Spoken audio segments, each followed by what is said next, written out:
নমস্কার, উত্তর পূর্বাঞ্চলের বিশেষ কিছু সংবাদ নিয়ে নর্থ ইস্ট নিউজে আপনাদের স্বাগত জানাই। আমি সুব্রতা দাস।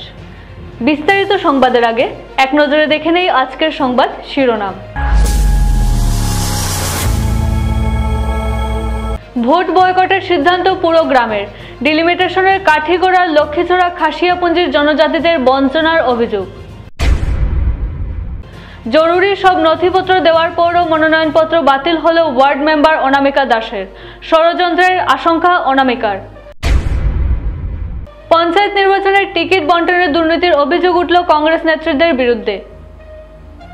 সোনাইয়ে মোটা অঙ্কের টাকায় টিকিট বিক্রির অভিযোগ। হনুমান জয়ন্তী উপলক্ষে শিলচরে অনুষ্ঠিত হলো বিশাল শোভাযাত্রা। এবার সংবাদ বিস্তারিত। কাঠিগড়ার বড়াইল পাহাড়ের নিচের একটি ছোট খাসি জনজাতি অধ্যুষিত গ্রাম লক্ষ্মীছড়া পুঞ্জি। 140 পরিবারের জনসংখ্যা প্রায় 500। আগে এই লক্ষ্মীছড়া পুঞ্জি ছিল মহাদেবপুর জিপির অন্তর্গত 9 নম্বর ওয়ার্ডের আওতায়। বিগত ডিলিমিটেশনের কোপে পড়ে পুরো গ্রামটি দুভাগে ভাগ হয়ে চলে গেছে অনেক দূরের গুমরা জিপির 6 ও 7 নম্বর ওয়ার্ডে। ফলে এই গ্রামের কোনো খাসি মানুষ আগামী পঞ্চায়েত নির্বাচনের প্রতিদ্বন্দ্বিতা করতে পারছেন না। অথচ এই গ্রামটিকে কাটাকুটি করা না হলে খাসি জনজাতির মানুষরা পঞ্চায়েত নির্বাচনের অংশ নিতে পারতেন। এলাকার জনগণের মতামত না নিয়ে যথেষ্টভাবে ডিলিমিটেশনের খাড়া চালিয়ে পুরো খাসি অধ্যুষিত গ্রামটিকে একঘরে করে দেওয়া হয়েছে বলে অভিযোগ। এলাকাবাসী এ নিয়ে স্থানীয় বিধায়ক সহ সব দলের নেতাকর্মীদের কাছে গেছেন, কিন্তু কেউই তাদের ব্যথা বুঝতে চাননি। তাই উপায় না পেয়ে লক্ষ্মীছড়া খাসিয়াপুঞ্জির সবাই আগামী পঞ্চায়েত সহ সব ভোট বয়কট করার সিদ্ধান্ত নিয়েছেন। নর্থ ইস্ট নিউজের প্রতিনিধি রাজুদের প্রতিবেদন। আমার নাম হইল রসাধার, আমার পঞ্জি হইলে লক্ষ্মীছড়া। কিন্তু এখন আমরা চাই যে আমরা বস্তি খান 50-60 বছর থেকে আমরা ভোট দিলাম, ভোট দিছে আমরা। আর আগে আমরা আছি মহাদেবপুর জিপি 9 নম্বর ওয়ার্ড। এখন আমরা আনা জানিয়া শুনিয়া তারা আমরা ভোটটা লইয়া গেছে গুমরা জিপির। এরপরেও তারা আমরা ভোটটা ভাগ করিয়া দিছে দুই ওয়ার্ডে, এক ওয়ার্ড 6 নম্বর আর এক ওয়ার্ড 7 নম্বর। তে এই লাগি আমরা এইটা আমরা মঞ্জুর নাই, মঞ্জুর হয়েছে না। কেনে আমরা সব সময় এক লগে থাকে, আমরা গ্রাম আমরা সব সময় এক ঘর থাকে, আমরা এক লগে থাকে। এই লাগি আমি অনুরোধ করে সবাই আমরা অনুরোধ করে আমরা MLA-র কাছে যারা সবার কাছে মানে আমরা কাজটা করে দিত, তারা মানে আমরা সব এক লগে আনিয়া দিবার লাগি আমি অনুরোধ করে। না হলে আমরা এবার আর ভোট দিব না, আর পঞ্চায়েত ভোট দিব না, MLA ভোট দিব না, MP ভোট দিব না। যত সময় আমরা একসঙ্গে আনিয়া দিত না, আমরা আর ভোট দিব না। নমস্কার, আমার নাম মার্শাল ধার, আমি লক্ষ্মীছড়া খাসিয়াপুঞ্জির হেডম্যান। আর আজকে আমরা এই সোশ্যাল মিডিয়ার মাধ্যমে আমরা জানাইতে চাইতেছি যে গভর্নমেন্টকে বা আমাদের কাছাড় প্রশাসনকে যে আমরা এই বছরের পঞ্চায়েত ইলেকশন যে আমরা বয়কট করতে যাচ্ছি, আমরা বয়কট করব। কারণ হইল আমাদের যে ওয়ার্ড যেটা আছে, আমরা প্রথমে মহাদেবপুর জিপির 9 নম্বর ওয়ার্ডে ছিলাম। ডিমিলিটেশনের পরে আমাদেরকে আনা হয়েছে গুমরা জিপির মধ্যে। এখন গুমরা জিপির মধ্যে আনার পরে আমাদের যে বুথ যেটা, এই বুথটাকে ভাগ করা হয়েছে দুই ভাগে। এক হইল আপনার 6 নম্বর ওয়ার্ড আর একটা হইল 7 নম্বর ওয়ার্ডে।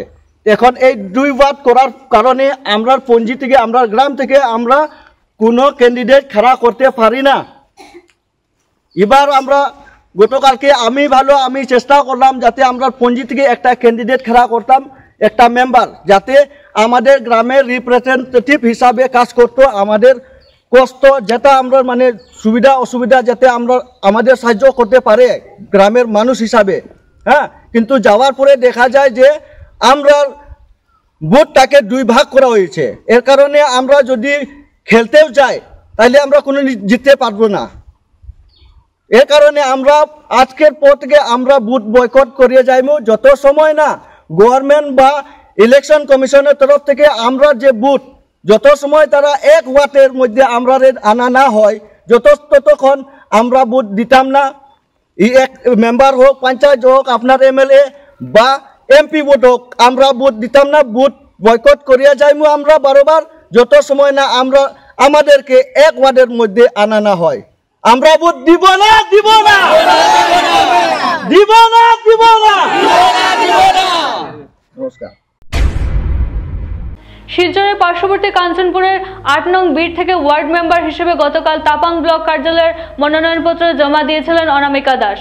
সরকারি নিয়ম মেনে সেদিন যাবতীয় নথিপত্র ও প্রদান করেছেন তিনি। শনিবার প্রার্থী অনামিকা দাসকে তাপাং ব্লক কার্যালয়ে ডেকে জানানো হয় যে উনার জমা দেওয়া মনোনয়নপত্র বাতিল হয়ে গেছে। বিষয়টি জিজ্ঞেস করলে তাকে জানানো হয় যে ওনার নাম নেই 8 নং ওয়ার্ডে এবং মনোনয়নপত্র চলে গেছে 7 নং ওয়ার্ডে। রাতারাতি 8 নং ওয়ার্ড থেকে অনামিকা দাসের নাম 7 নং ওয়ার্ডে কিভাবে চলে গেল এ নিয়ে শঙ্কা ব্যক্ত করছেন অনামিকা। ওনাকে নিয়ে ষড়যন্ত্র করা হয়েছে বলে এদিন সন্দেহ প্রকাশ করেছেন নির্দল প্রার্থী অনামিকা। জেনারেল হিসেবে অনামিকা দাস 8 নং বিটের ওয়ার্ড মেম্বার হিসেবে মনোনয়নপত্র জমা দিয়েছেন এবং তার জমা দেওয়া মনোনয়নপত্র SC থাকা 7 নং বিটে কিভাবে গেছে এ নিয়ে বিভিন্ন প্রশ্ন উত্থাপন করেছেন নির্দল প্রার্থী অনামিকা দাস। গোটা বিষয়টি প্রশাসনের নজরে এনে ঘটনার সুবিচার প্রার্থনা করছেন তিনি। নর্থ ইস্ট নিউজের বরাকবিলি ইনচার্জ সুরজিৎ চক্রবর্তীর প্রতিবেদন। অনামিকা দাস, আমার গ্রাম কাঞ্চনপুর। আমি কাঞ্চনপুর 8 নম্বর বিট থেকে আমি খাড়া হইতে চাইছি মেম্বার হিসাবে। আমি জিপি অফিস এবং অন্যান্য কাগজপত্র সব কিছু আমি সুন্দরভাবে ক্লিয়ার করছি। জিপি অফিস থেকে কালকে নমিনেশন দেওয়া লেগেছে। আজকে যখন আইছি, যখন আমারে ডাকছে তারা, যাওয়ার পরে আমারে কইলো যে আপনারটা রিজেক্ট হয়ে গেছে। আমি বলছি রিজেক্ট কে লেগে হইলো? তারপরে কইলো যে আপনার তো 8 নম্বরের মধ্যে নাম নাই, আপনারটা 7 গেছে গে, আপনি 7 খেলতে পারবা। আমি আবার প্রশ্ন হলো, আমি 7 খেলে খেলতাম, আমি 7 তো জেনারেল নাই, 8 জেনারেল, আমি জেনারেল কাস্টের মানুষ, আমি 7 তো SC কোস্টা, আমি কেন খেলতাম না? তারপরে আমারে কইলো যে আপনি আপনার তো 7। আমি বললাম 7, আমার তো 7 নাই, আমি 8-এর মধ্যে জমা দিছি। 8-এর final list, final voter list দেখিয়া আমি এখানে সবকিছু কাগজপত্র ভিডিওর এখানে জমা দিছি। এখন আমি এখানে যখন আমার তারা ডাকছে, ডাকার পরে আমার হইলো এরকম এরকম আপনার 8 থেকে 7 গেছে গিয়া। আমি কইলাম আমারটা কিরকম হয়? আগের দিন বিকালবেলা আমার সার্টিফাই কপি দিছে, তারা সার্টিফাই কপি জিপি অফিস থেকে দিছে। এরপরে আমার হাউস ট্যাক্স, এটাও 8 নম্বরে কোটার, এবং আমার ভোটার আইডি, ভোটার সবকিছু আমার 8-এর সবকিছু আমার দেয়া দিছে। ভিডিও এখানে হয়েছে। ভোটার লিস্ট আমি তো আমার 8-এর, আমি 8-এর আমার 8-এর নাম আছে। আমি 7 ট্রান্সফার করে লিছে এক রাতের মধ্যে, জানি না এটা খেয়ে বা খারাপ করছে, এটা তো আমি কইতে পারি না। আমি আবার এটা প্রস্তাব করছি তারারে যে আমার আগের দিন বিকালবেলা আপনারাই সার্টিফাই কপি দিছেন, আপনারাই দিছেন, আর পরের দিন সকালবেলা আমরা নমিনেশন দিতাম, ফর্ম ফিল আপ করে সব ওকে। আরেকজনে আমরা হঠাৎ করে দেখি কিতা এটা আমরা 7 নাম গেছি, 7 নামটা কেমনে গেল আমরা তো এটা কইতে পারি না। ওই তারার কাছে আমরা এটা প্রশাসনের কাছে, এটা আমার পুরো দৃঢ় বিশ্বাস, এটা কেউ বড় কেউ মোটা টাকা দিছে, কেউ কিছু করছে, এটার মধ্যে এটা কেউ জড়িত আছে। নাইলে আমরা আমার ফ্যামিলির মধ্যে যে, অথচ সবাই জানে, আজকে গ্রামবাসী সবাই জানে যে আমি 8 নম্বর বিটের মধ্যে আমি খাড়া হইতাম মেম্বার হিসাবে। আপনার লোকে এই যে এরকম করছে যে আপনার কোনো সন্দেহ আছে নাকি? আমার কাছে সন্দেহ আছে, আমার এগেইনস্ট পার্টির উপরে সন্দেহ আছে। মানে তার নাম আছে? নাম আছে, 8 নাম আছে। তারা ক্যান্ডিডেটই আছে 8-এর মধ্যে, তারা ক্যান্ডিডেট খাড়া করছে। আপনি তো আর খেলতে পারতেন না? আমরা খেলতে পারতাম না কইরা রিজেক্ট হইয়া দিছে তারা। আচ্ছা, এখন আপনি প্রশাসনের কাছে এই যে দুর্নীতি হইছে যে আপনার লগে, হ্যাঁ এটার বিষয়ে আপনি কিটা মানে জানাইবা? প্রশাসনের কাছে আমি ওটাই চাই যে এটা খেয়ে বা খাড়া এটা করছে, এটা আমি চাই, বিচার চাই। খেয়ে করছে এটা তারা, আমি তার কাছেও চাই, সবার কাছেই চাই, প্রশাসনের কাছে চাই ওটাই যে আমার এটা মানে সূক্ষ্ম বিচার না হওয়া পর্যন্ত আমি এটা। অনামিকা দাস, কাঞ্চনপুর।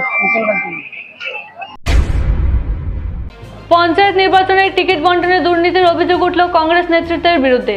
কাছাড় জেলার সোনাইয়ে জেলা পরিষদ ও এপি পদ প্রার্থীদের মধ্যে মোটা অঙ্কের টাকায় টিকিট বিক্রির অভিযোগ উঠেছে। যোগ্য ব্যক্তি ও দলের একনিষ্ঠ কর্মীদের ছাঁটাই করে দলে নবাগতদের টিকিট প্রদানের প্রাধান্য দেওয়া অভিযোগ উত্থাপন হয়েছে। অন্তিম দিনে মনোনয়নপত্র জমা দিয়ে কংগ্রেসের টিকিট ছুট বহু নির্দল প্রার্থী এই অভিযোগ করেন। পৃথক পৃথক সাংবাদিক সম্মেলন করে কংগ্রেসের বিরুদ্ধে ক্ষোভ উগরে দেন বহু নির্দল প্রার্থীরা। এপি পদে নির্দল প্রার্থী হিসেবে মনোনয়নপত্র দাখিল করা সোনাবাড়ি ঘাট জিপির রফিকুল ইসলাম বরভূঁইয়া, সাতকরা কান্দি জিপির সাবিনা হাবির বরভূঁইয়া, স্বামী শামসুল ইসলাম বরভূঁইয়া, কৃষ্ণপুর জিপির অলোক লস্কররা সাংবাদিক বৈঠক ডেকে কংগ্রেস নেতৃত্বের বিরুদ্ধে ক্ষোভ ঝেড়ে দল ত্যাগ করেন। তাদের মন্তব্য, এই দলে প্রকৃত কংগ্রেসীদের স্থান নেই, টাকার বিনিময়ে অযোগ্যকে প্রার্থী করা হয়েছে। কংগ্রেসের এসব দুর্নীতির বিরুদ্ধে সোনাই জনগণ নির্বাচনে উচিত জবাব দেবেন বলে জানান তারা। এদিন কাপ্তানপুর কাজিরহর জেলা পরিষদ আসনে কংগ্রেস টিকিট বঞ্চিত সুফিয়ান লস্কর নির্দল প্রার্থী হয়ে মনোনয়ন জমা দিয়ে কংগ্রেস নেতৃত্বের বিরুদ্ধে ক্ষোভ ঝাড়লেন। প্রকৃত কংগ্রেসীদের বাদ দিয়ে কাপ্তানপুর কাজিরহর জেলা পরিষদ আসনে একজন বিজেপি কর্মীকে প্রার্থী করেছে কংগ্রেস বলে তিনি অভিযোগ তোলেন। নর্থ ইস্ট নিউজের বিশেষ প্রতিনিধি হিফজুর রহমান বরভূঁইয়ার প্রতিবেদন। একবারে ও নির্বাচনের মধ্যে কইমু আমার প্রথমে একজনে 1 লাখ, এরপরে একজনে 2 লাখ, এর মধ্যে আর একজনে 2 লাখ। একটা এপি ক্যান্ডিডেটে যদি 5 লাখ টাকা দিয়ে টিকিট লইতে হয় যদি, তাহলে এরপরে জনতার কিটা কাম করতো। যার কারণে আজকে আমরা 3 ভাই একখানে হইয়া আমরা আজকে কংগ্রেস দল 3 রিজাইন দিলাম। আর এই 3 ভাই না, বাসকান্দি ব্লকের আজকে অন্তর্গত যারা আজকে নমিনেশন সাবমিট করছেন প্রায় লগে আমার কথা হয়েছে, আগামী নির্বাচন যেটা হইব বিধানসভা, সেই বিধানসভা আমরা প্রকাশ্য জনসম্মুখে আমরা কংগ্রেসের বিরোধিতা করব। পাইলে আমরা তরফ দিন কোন ক্যান্ডিডেট দিব, এটা আমরা কর্ম যে হোক না কেন। কারণ আজকে মাইনরিটি বলে একটা দালালরা সৃষ্টি হয়েছে, যেটা কি মাইনরিটির শিলচরের কিটা সোনাইটা কিটা খাসারো কিটা হেডকোয়ার্টার নি, অন ইফতার পার্টি, অন ওটা পার্টি, অন সম্মেলন পার্টি, অন ওয়াজর পার্টি, বড়গলার যাও না, কাটিগড়ার যাও না, কোনটা না। এই যে সোনাইর একটা শিলচার দিনে ইয়া রিঙ্কু আইয়া এখানে সোনাইটা একটা দালালি সৃষ্টি করছে, যেটা বিগত দিনে আমরা দেখছি যে রিঙ্কুর কারণে বহুত কংগ্রেস আর আজকু শিলচর রিঙ্কুর কারণে বহুত কংগ্রেস একবারে ধ্বংস হয়েছে। জীবনের শিলচর কংগ্রেস আর উঠিত না। রিঙ্কু আমার কাছে ডাইরেক্ট 2 লাখ টাকা খুঁজেছি, 2 লাখ টাকা দিলে তারা টিকিট দিতে পারে, আমার সাক্ষী আছে, আমার কাছে কোয়া হয়েছে বলিয়া। যার কারণে আমরা আজকে ক্লিয়ার করিয়া আমরা কংগ্রেস দল 3 শেষ। আর এই ইস্তিফা দিতে গিয়ে লিটেন বিটেন কোনটা দেওয়া লাগে দিলে এটা দরকারও নাই, কোনটা নাই, দলেরও আগাও নাই আর গুড়িও নাই, কোনটা নাই। বিজেপি 3 খাই গেলে আজও কংগ্রেসের টিকিট পাওয়া যায়, পয়সা লাগে। ইউডিএফ 3 গেলেও পাওয়া যায়, কোনটা নাই। খাই এন কইন টিকিট দেন, হেন কইন টিকিট দেন, বড়াই বিউট টিকিট দেন, হোটেলও টিকিট দেওয়া আমি কোনটা দেখছি নাই। কিতা দিন ব্যবসা আরম্ভ হয়েছে, হোটেল ব্যবসা আরম্ভ হয়েছে।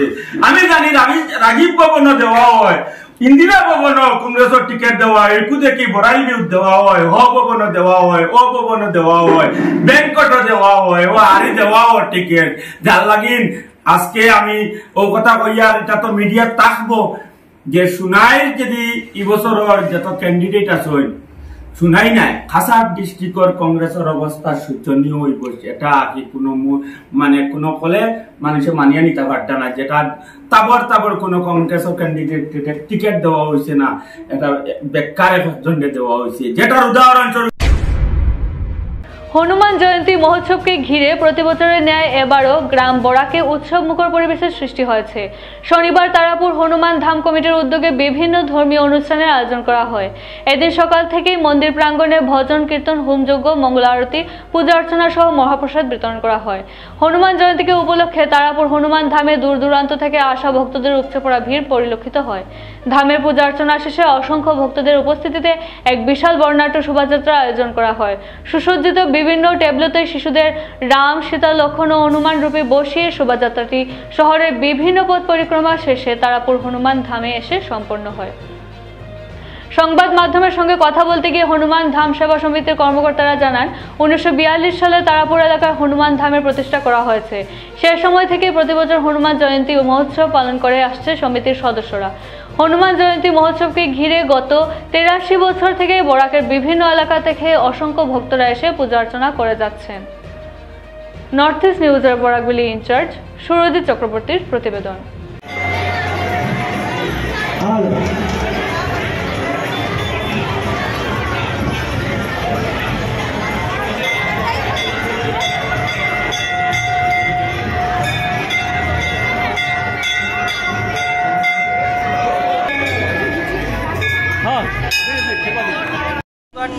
इस मंदिर के अंदर आए हुए हैं तारापुर हनुमान मंदिर, तो समिति के तरफ से सभी श्रद्धालु को नम्र निवेदन है कि आप लोग आए और प्रसाद को पा करके अपने जीवन को धन्य बनाएं। जिसमें आए हुए जितने भी आए हैं सब बड़ी श्रद्धा और भाव से इस मंदिर में आते हैं और हर साल के भांति इस साल भी उसी मनोबल से उसी उत्साह से लोग इस साल का जो हनुमान जी का जो जन्मोत्सव है, हनुमान जयंती के नाम से लोग जाना जाता है, वह मनाया जा रहा है। प्रसाद की भी पूरी व्यवस्था है, महाप्रसाद भी है। 12 बजे से लेकर के शाम को 4 बजे तक महाप्रसाद वितरण किया जाएगा। आप लोगों से आए, धन्यवाद है। यहाँ करके प्रसाद का वितरण करें, खाएं और मंदिर को भी सहयोग करें, आए हुए श्रद्धालु को भी सहयोग करें। ये मंदिर सबों का है और सबों का फर्ज बनता है कि सब एक दूसरे का सहयोग करें। 12 तारीख सुबह शनिवार 7 बजे से लेकर के 10 बजे तक हवन पूजन आरती होगा। उसके बाद 10:30 बजे यहाँ से शोभा यात्रा निकलेगा। शोभा यात्रा जो है station road, central road, Tulapatti, Janiganj, Premtala, America Patti, Shillong पट्टी होते हुए वापस जो हनुमान धाम में आकर के समापन होगा। और 12 बजे से महाप्रसाद का व्यवस्था है जो हम लोग कमेटी के द्वारा किया गया है। वो लगभग जो है 10,000 जो अपना हनुमान भक्त है या सामाजिक लोग हैं सबके लिए किया गया है। मैं सभी से निवेदन करता हूँ, आग्रह करता हूँ पूरा बराक वैली के सभी धार्मिक बंधुओं से, माताओं से जो कल आए, आकर के जो है अपना आशीर्वाद लें, हवन करें, पूजन करें और महाप्रसाद ले करके जरूर जाएं। और एक भजन कीर्तन का भी प्रोग्राम रखा गया है। उससे भी आप जो है अगर दिन में समय नहीं मिले तो रात में भी आ सकते हैं। 10 बजे तक मंदिर खुला रहेगा, प्रसाद भी रहेगा। मैं बराक वैली का सभी नेताओं का भी जो है निमंत्रण दिया हूँ। साथ साथ यहाँ पर सिलचर के MLA है दीपेंद्र चक्रवर्ती, उनसे मैं पर्सनली मिल करके उनको जो है निमंत्रण दिया आने के लिए, और वो बोला भी है जो मैं आऊँगा। और साथ साथ जो है लखीमपुर का मिनिस्टर है कौशिक राय जी, उनसे हम लोग 4-5 आदमी मिलकर गए थे। उनका पूजा भी था उस दिन, मैं गया हूँ, उनसे मिला हूँ, मिल करके बोले आने के लिए। बोला ठीक है मैं आऊँगा, सिलचर में रहूँगा तो जरूर आऊँगा, ऐसा मुझे आश्वासन दिया है। मुझे लगता है कल भी मैं मैसेज किया तो पढ़ा है, और लगता है उससे आएंगे। व्यवस्था है उनको, लेकिन फिर भी आने की जरूर कोशिश करेंगे। कल रैली जो है, पहला रैली कितना बजे निकलेगा? 10:30 बजे से हनुमान धाम से निकल जाएगा रैली। कहाँ घूमेगा, किधर किधर रोका है, किधर किधर रोड मार्क क्या है? किधर मार्ग हनुमान धाम से निकलकर station road, India club, Gandhi Bagh, central road, Tulapatti, Janiganj, Premtala, America Patti, Shillong पट्टी, दोबारा जो है यहाँ दोबारा वापस जो है हनुमान धाम में आकर के समापन होगा। कितने लोग आप यहाँ पर जो है लगभग हमारे यहाँ 6,000 जो है माने महिला, पुरुष, बच्चे जो है लगभग रहने का उम्मीद है। ठीक। বাঙালিদের ঐতিহ্য বাংলার নববর্ষ, অন্যদিকে অসমীয়া জাতির ঐতিহ্য রঙ্গালী বিহু। আর এই দুই উৎসবকে কেন্দ্র করে আসামের সর্বত্র উৎসবমুখর পরিবেশের বিরাজমান। উল্লেখ্য, শিলচর শহরের নটরাজ নৃত্য এবং সঙ্গীত বিদ্যালয়ের উদ্যোগে বাংলা নববর্ষ এবং অসমিয়া জাতির রঙ্গালী বিহুকে কেন্দ্র করে বিহু নৃত্য এবং ধামাইল পরিবেশনের প্রদর্শন করে এক আনন্দময় দিন উদযাপন করতে দেখা যায় প্রতি বছরই। ঠিক এবছরও বাদ পড়েনি। শিলচর আসাম বিশ্ববিদ্যালয়ের ভেতরে খেলার মাঠে নৃত্যশিল্পীদের নিয়ে দিনব্যাপী মনোরঞ্জন এবং বাংলা নববর্ষ তৎসঙ্গে অসমিয়া জাতির রঙ্গালী বিহু ঘিরে ব্যতিক্রমী পরিবেশ গড়ে তুলতে দেখা যায় নটরাজ নৃত্য এবং সঙ্গীত বিদ্যালয় কর্তৃপক্ষকে। নটরাজ নৃত্য এবং সঙ্গীত বিদ্যালয়ের পক্ষ থেকে দিব্যেন্দু দাস বলেন, সংস্কৃতি ও ঐতিহ্যকে ঘিরে দুটি সম্প্রদায়ের এই দুটি উপত্যকার সমন্বয় গড়বে এই আয়োজন বলে আশাবাদী তারা। নর্থ ইস্ট নিউজের ব্যুরো প্রধান শ্রীবাস দাসের প্রতিবেদন। আজি আমি আসাম ইউনিভার্সিটির ধন্যবাদ জানাই আছো, কিউকি ইহঁতৰ পৰা আমি পাৰ্মিশ্যন পাইছোঁ, এপ্ৰুভেল লৈছোঁ। প্ৰত্যেক বছৰ যেনে আমি ৰঙালী বিহু, অসমীয়া নৱবৰ্ষ আৰু বঙালী নৱবৰ্ষক আদৰণি জনাই থাকোঁ। ঠিক তেনেদৰে এইবাৰো আমি এইটো উদযাপন কৰিলোঁ। এইটো কাৰণে আমি অসম ইউনিভাৰ্চিটি কৰ্তৃপক্ষক বিশেষ ধন্যবাদ জনাইছোঁ।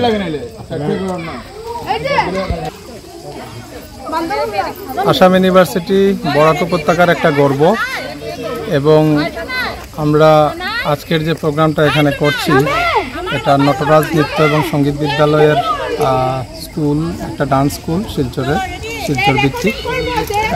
এই ডান্স স্কুলের মাধ্যমে আমরা এখানে দুটো প্রোগ্রাম করেছি। একটা হলো রঙ্গালী বিহু উপলক্ষে বিহু নৃত্য করেছি, আর এখানে এই মঞ্চে এমফি থিয়েটার, যেটা আমাদের প্রাক্তন প্রয়াত প্রফেসর শ্রী এসবি পাল মহাশয়ের স্মৃতিতে এই এমফি থিয়েটারটা রিসেন্টলি ইনগারেট করা হয়েছে। ইনগারেট করেছেন আমাদের ইউনিভার্সিটির চ্যান্সেলর এয়ার মার্শাল অরূপ রাহাজি। আমি আসাম ইউনিভার্সিটির একজন শিক্ষক হিসাবে আমি আসাম ইউনিভার্সিটিকে ধন্যবাদ জানাই। ওনারা আমাদেরকে এই সুযোগ করে দিয়েছেন, এখানে আমরা আজকে এই প্রোগ্রামটা করতে পারছি। আয়োজনটা যেটা নটরাজ নৃত্য করে থাকে এবং তারা স্বাগতম জানাতে যে প্রস্তুতি নিয়েছে, সেই সম্পর্কে সঙ্গীত বিদ্যালয়কে আপনি কি বলতে চান? সঙ্গীত বিদ্যালয়কেও আমরা ধন্যবাদ জানাই, কারণ বরাক ব্রহ্মপুত্রের যে সমন্বয়ের জন্য যে প্রোগ্রামটা আমরা আয়োজন করেছি, এখানে ধামাইল হচ্ছে, সমন্বয়ের বার্তা দেবে, সমন্বয়ের বার্তা অবশ্যই দেবে। সেই প্রয়াসটাকে আগামী দিনে তারা জারি রাখার জন্য আপনার পক্ষ থেকে কিছু আহ্বান আছে? হ্যাঁ, আমি সবাইকে বলতে চাই যে এই সমন্বয় রক্ষার জন্য সবাই যাতে এগিয়ে আসেন। আমাদের আসামের মুখ্যমন্ত্রী শ্রী ডক্টর হিমন্ত বিশ্ব শর্মাকেও ধন্যবাদ জানাই, কারণ ওনার প্রচেষ্টায় অনেক কিছু হয়েছে এবং আমরা এই ধরনের প্রোগ্রাম হাতে নিয়েছি। কারণ একদিকে সামনে রঙ্গালী বিহু 2-3 দিন পরে, আর এদিকে আমাদের পয়লা বৈশাখ বাংলা নববর্ষ। তো আমি আসাম ইউনিভার্সিটি কিংবা নটরাজ নৃত্য এবং সঙ্গীত বিদ্যালয়ের পক্ষ থেকে সবাইকে নববর্ষের শুভেচ্ছা জানাই এবং রঙ্গালী বিহুর শুভেচ্ছা জানাই সমগ্র অসমবাসী। 5 দিন ধরে নিখোঁজ শিলচর আশ্রম রোড তপবননগরের বাসিন্দা 65 বছরের জগৎ দাস। নিখোঁজ মামলা শিলচর ন্যাশনাল হাইওয়ে পেট্রোল পোস্টে। সংবাদ মাধ্যমের সাথে কথা বলতে গিয়ে নিখোঁজ জগৎ দাসের পরিবারের লোকেরা জানান, গত 6 এপ্রিল রবিবার দুপুর 2 ঘটিকার সময় নিজ বাড়ি থেকে বের হয়ে আর ঘরে ফিরে আসেননি দেখে তার পরিবারের লোকেরা অনেক খোঁজাখুঁজি করার পরেও অসহায় অবস্থায় শিলচর ন্যাশনাল হাইওয়ে পেট্রোল পোস্টে নিখোঁজ মামলা দায়ের করেন। সংবাদ মাধ্যমের মধ্য দিয়ে নিখোঁজ হওয়া জগৎ দাসের পরিবারের লোকেরা জনগণের কাছে আবেদন করেন, যদি কোনো সুহৃদয় ব্যক্তি জগৎ দাসকে দেখেন তাহলে নিকটবর্তী থানা অথবা পরিবারের সাথে 7637970253 মোবাইল ফোন নম্বরে যোগাযোগ করার জন্য। নর্থ ইস্ট নিউজের বরাকভ্যালি ইনচার্জ সুরজিৎ চক্রবর্তীর প্রতিবেদন।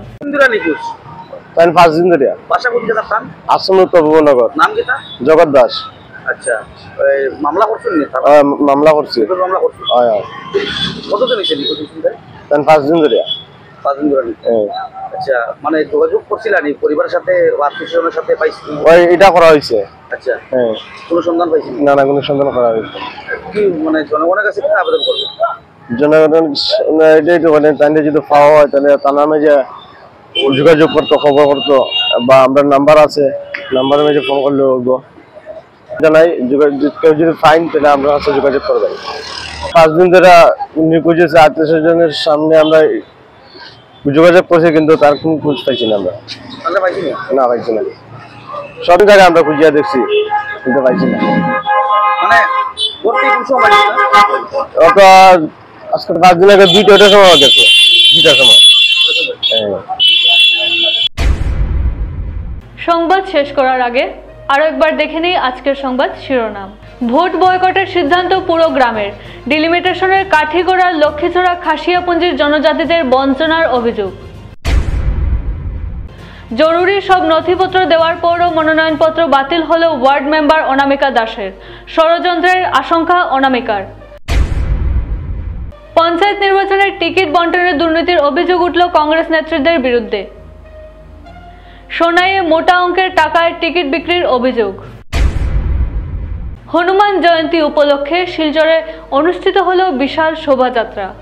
এসএসসি নেটওয়ার্কের 279 নম্বর চ্যানেলে 24 ঘন্টা নর্থ ইস্ট মিডিয়ার বিভিন্ন সংবাদ, সঙ্গীত, নৃত্য, আসন, ক্রীড়া, চলচ্চিত্র, বিনোদনমূলক বিভিন্ন বিষয় প্রচারিত হয়ে থাকে। আপনাদের যে কোনো বিজ্ঞাপন, সংবাদ, সঙ্গীত ইত্যাদি প্রচারের জন্য আমাদের সাথে যোগাযোগ করুন। এসএসসি নেটওয়ার্কের 279 নম্বর চ্যানেলের পাশাপাশি সোশ্যাল প্ল্যাটফর্ম ইউটিউব ও ফেসবুকের নর্থ ইস্ট নিউজ বাংলা নামের পেজেও আমাদের সংবাদ প্রচারিত হয়ে থাকে। সেখানে কমেন্টের মাধ্যমে আপনার মোবাইল ফোন নাম্বার তুলে ধরুন। আমাদের প্রতিনিধি আপনাদের সাথে অবশ্যই যোগাযোগ করবেন। ভারতের উত্তর পূর্বাঞ্চলের পাশাপাশি অন্যান্য স্থানের বিশেষ কিছু খবরের জন্য দেখতে থাকুন নর্থ ইস্ট নিউজ। ধন্যবাদ।